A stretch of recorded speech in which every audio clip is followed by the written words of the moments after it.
Good morning students. आज हम पढ़ने वाले प्रैक्टिस सेट 3.4। इसका फर्स्ट एग्जाम्पल है। On 1st January 2016 Sanika decides to save ₹10, ₹11 on second day, ₹12 on third day.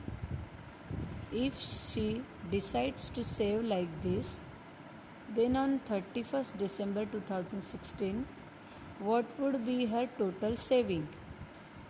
यानी क्वेश्चन में क्या दिया है देखो। सानिका नाम की एक लड़की है, उसने 1 जनवरी 2016 यानी 2016 साल के पहले दिन उसने डिसाइड किया कि मैं आज ₹10 सेव करूँगी, कल ₹11 सेव करूँगी, उसके बाद 12 यानी 10, पहले दिन 10, फिर 11, फिर 12, फिर 13, ऐसे सो ऑन, ऐसे वो सेविंग करेंगी। इसी तरीके से अगर वो सेविंग करते गई तो 31 दिसंबर 2016 यानी जो साल का आखिरी दिन है 31 दिसंबर, उस दिन तक उसके पास कितने पैसे यानी कितनी सेविंग हो जाएगी, ये हमको बताना है। What would be her total saving, यानी साल के पहले दिन से साल के आखिरी दिन तक उसने ऐसे कितने पैसे सेव किए, ये हमको बताना है। तो सबसे पहले हम ये देखते हैं, उन्होंने देखो 1 जनवरी बोला है, 2016 भी बोला है। उन्होंने ऐसे नहीं बोला साल की शुरुआत में इतना और साल के आखिरी में इतना, लेकिन यहाँ उन्होंने ईयर मेंशन किया है। ईयर मेंशन किया है इसलिए हम देखेंगे कि 2016 में कितने डेज़ आएंगे। 2016 ईयर में टोटल कितने डेज़ आएंगे।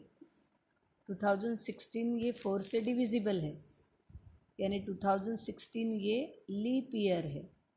तो लीप ईयर में 366 डेज़ होते हैं, अदरवाइज़ हम 365 डे लिए होते, लेकिन यहाँ पे उन्होंने 2016 बोला है तो हमने पहले चेक किया कि ये लीप ईयर है क्या। सो यस, 2016 ये क्या है, लीप ईयर, इसीलिए इस ईयर में 366 डेज़ रहने वाले हैं। उन्होंने क्या बोला है, पहले दिन ₹10, दूसरे दिन 11, फिर 12, इस तरीके से वो सेव करने वाली है। सो देखो 10, 11, 12, 13, 14 एंड सो ऑन, ये एक सीक्वेंस बन जाएगी। और अगर आप डिफरेंस देखोगे तो 10 के बाद 11 एक का डिफरेंस है, 11 के बाद 12 वहाँ पे भी एक का डिफरेंस है। तो एक एक का डिफरेंस आ रहा तो ये अरिथमेटिक प्रोग्रेशन हो जाएगा। उसकी फर्स्ट टर्म हो जाएगी 10 और कॉमन डिफरेंस डी हो जाएगा 1, और इस तरीके से फिर हम सॉल्व करेंगे। सो अभी हम सॉल्यूशन देखेंगे। हम लिखते solution. Sania saves ₹10 on first day, ₹11 on second day, ₹12 on third day. मराठीमध्ये कसं लिहायचं,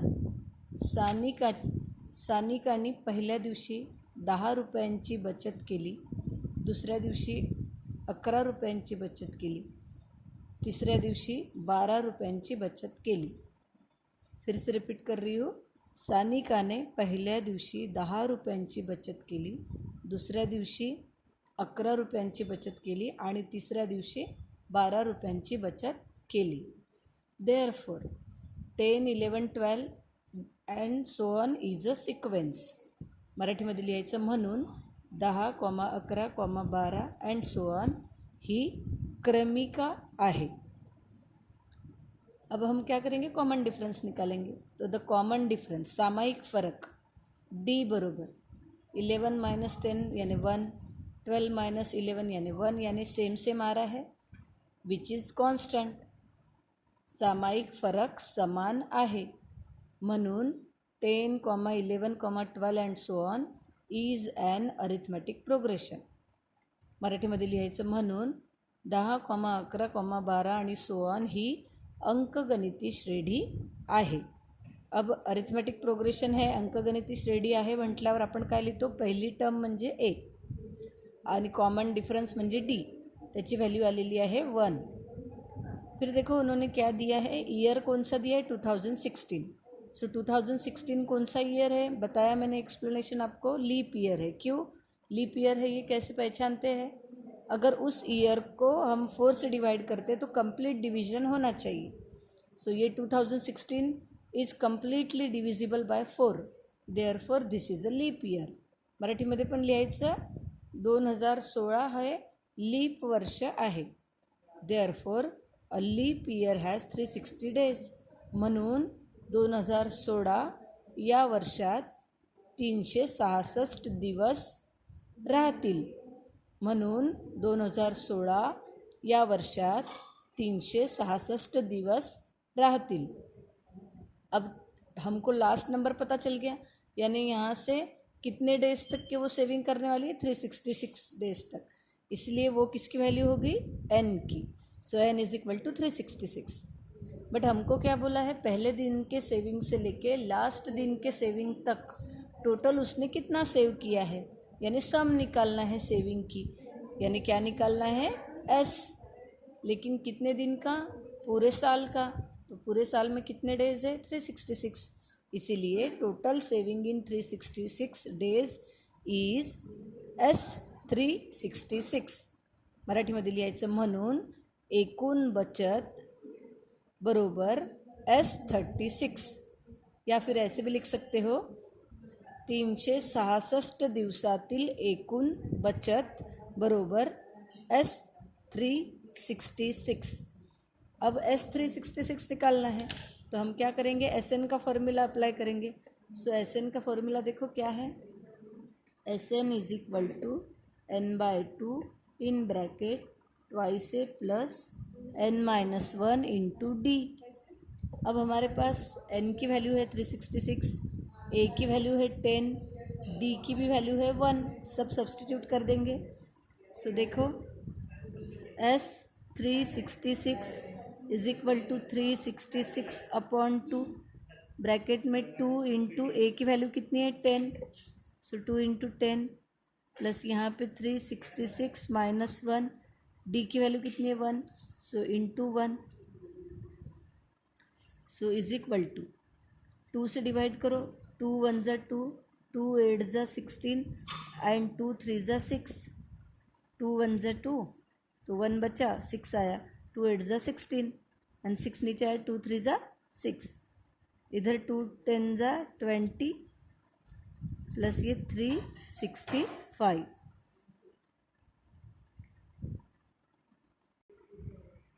383 इंटू इनकी एडिशन कितनी आएगी? 385. और फिर इनका अगर आप मल्टीप्लिकेशन करोगे तो उसका आंसर आएगा 70455. 70,455. सो S366 कितना मिला? 70,455. So Sanika saved this much rupees. Okay. तो इस तरीके से अगर हम भी आज 10 रुपये, कल 11, फिर 12 ऐसे सेव करते तो देखो एक साल में हमारे पास कितने पैसे जमा होने वाले? 70,455. बहुत बड़ी अमाउंट है. तो आप भी ऐसे सेव कर सकते हो. अब हम देखते हैं second example. A man borrows 8,000 rupees and agrees to repay with a total interest of rupees 1,360 in 12 monthly installments.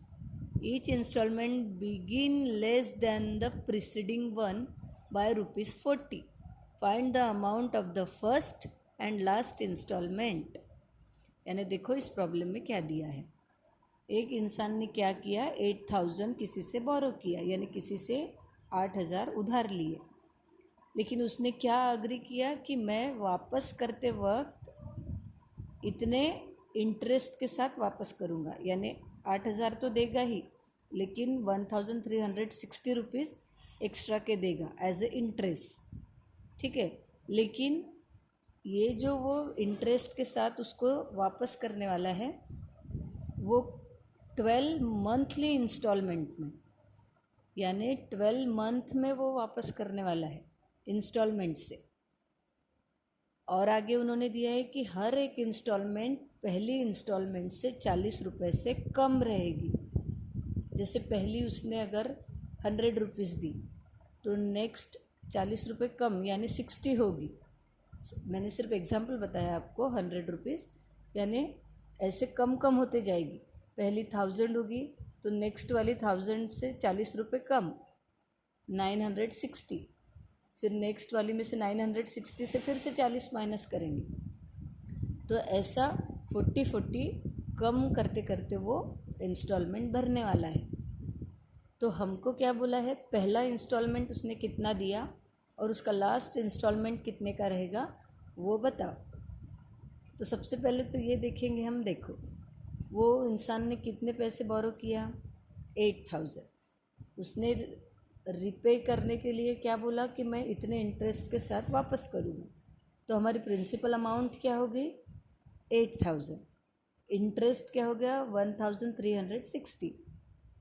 तो ये टोटल अमाउंट कितना हो जाएगा, 9360।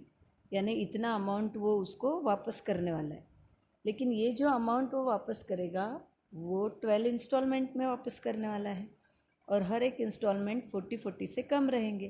तो एक बात ध्यान में रखो, 40 से कम यानी डी रहेगा। 40 से ज़्यादा अगर बोले होते तो हमने +40 किए होते, लेकिन 40 से कम बोला है तो हम -40 करते जाएंगे। इसीलिए यहाँ पे हमारी डी की वैल्यू यानी कॉमन डिफरेंस आएगा -40। ठीक है, तो अभी हम देखते हैं स्टेप्स। तो देखो हम ऐसा लिखने वाले हैं, man borrows ₹8000, he repays this money with ₹1360 as interest. यानी प्रिंसिपल अमाउंट हो गई 8000, इंटरेस्ट हो गया 1360 रुपीज़। अमाउंट कितना होगा, फॉर्मूला हमको मालूम है, amount is equal to P + I। तो 8000 + 1360, तो अमाउंट कितना मिला, 9360। मराठी मीडियम के बच्चे सीधा लिखेंगे, P is equal to 8000 rupees, I is equal to 1360 rupees. Therefore amount is equal to P + I। आपको मालूम है वो मुद्दल मुदत वो वाला फॉर्मूला लिखेंगे और फिर वैल्यूज़ डालेंगे। तो amount is equal to 9360। This amount he will repay in 12 installment. ये जो अमाउंट है 9360 का वो 12 इंस्टॉलमेंट में रिपे करने वाला है। टेक्स्ट बुक से मराठी मीडियम के बच्चे ये सेंटेंस जैसे कि वैसा लिखेंगे। Each installment begin less than the preceding 1/40। यानी हर एक इंस्टॉलमेंट उसका 40 से कम रहने वाला है, 40 से कम होते जाएगा। तो therefore the 12 installment be in AP। 40 से ही कम होने वाला है, यानी डिफरेंस सेम रहने वाला है। इसलिए ये जो इंस्टॉलमेंट हो जाएंगे 12, ये अरिथमेटिक प्रोग्रेशन हो जाएंगे। So 12 installment will be in arithmetic progression. So suppose first installment is A, that is first term क्या हो जाएंगी, A। Common difference D is -40। -40 ध्यान से लिखेंगे क्योंकि वो कम होते जा रहा है, इसलिए -40 ही लेना है। फिर SN देखो, अभी ये तो हमको मालूम है टोटल अमाउंट इतना देना है, तो टोटल मालूम है हमको, सम मालूम है। तो SN की वैल्यू हो गई 9360। कितने इंस्टॉलमेंट में करना है, 12, इसलिए N की वैल्यू भी हमको मालूम है 12। सो S12 की वैल्यू कितनी होगी, 9360। सो हम SN का फॉर्मूला लगाएंगे, SN is equal to n/2 in bracket YC + n-1 into D। SN की वैल्यू 9360, N की वैल्यू 12 है अपॉन 2A। A की वैल्यू नहीं मालूम, N की वैल्यू मालूम है 12 और D की भी पता है -40। तो हमने सब वैल्यू सब्स्टिट्यूट कर दी। फिर क्या किए, 2 से 12 को डिवाइड किए, 6 आया, ये 2A, ये 12 में से 1 गया तो 11 और ये माइनस है इसलिए -11 इंटू 40। फिर ये 6 को इधर भेज दिए, लेफ्ट हैंड साइड में इंटू में था, भेजने के बाद डिवीजन में चला गया, 2A - 440। फिर इनका डिवीजन करने के बाद आया 1560, 2A - 440। फिर मैंने क्या किया, 440 को इधर भेज दिया, माइनस था तो प्लस हो गया। फिर 1560 + 440 इज इक्वल टू क्या आया, 2A। इन दोनों की एडिशन आ गई 2000 is equal to 2A। So A is equal to क्या आएगा, 2000/2, यानी A इज इक्वल टू 1000। यानी उसका पहला इंस्टॉलमेंट उसने कितना दिया, 1000 रुपीज़। अब हमको लास्ट इंस्टॉलमेंट निकालना है। लास्ट इंस्टॉलमेंट यानी लास्ट टर्म यानी TN। सो TN का फॉर्मूला हमको मालूम है, TN is equal to A+n-1 into D. So twelfth installment रहेंगी लास्ट, इसलिए हम लिए T12 is equal to A+n-1 into D. So T12 is equal to A की वैल्यू कितनी है 1000 प्लस N की वैल्यू 12 -1 इंटू डी की वैल्यू -40। सो 1000 12 में से 1 गया 11 इंटू 40 440 और प्लस इंटू माइनस 1000 में से 440 गया तो 560। यानी पहला इंस्टॉलमेंट उसने दिया 1000 रुपीज़ का और लास्ट इंस्टॉलमेंट जो उसका 12th इंस्टॉलमेंट बनेगा वो कितने का रहेगा 560 का।